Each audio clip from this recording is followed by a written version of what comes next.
Takže my sa práve nachádzame v botanickej záhrade v Malage, kde je kopec exotických rastlín, stromov a veľa ďalšieho, takže sa poďte s nami pozrieť, čo tu všetko nájdeme.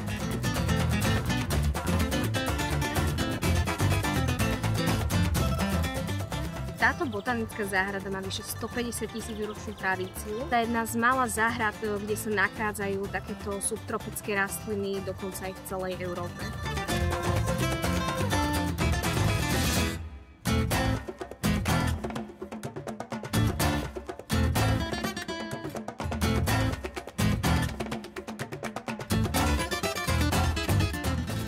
Má viac ako 50 000 rastlín, stovky paliem, bambusov a takisto aj vodných rastlín.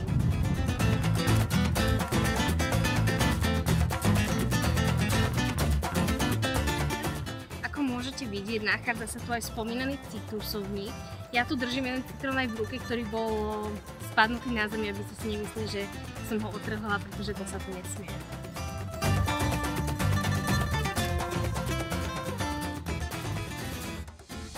Ak sa pýtate na vstupné, platili sme 3 € a 10 centov, s tým, že sme tu kamerovali a fotili.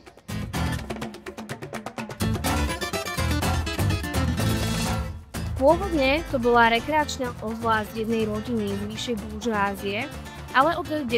storočia roku 1990 sa stala verejným majetkom mesta Malaga.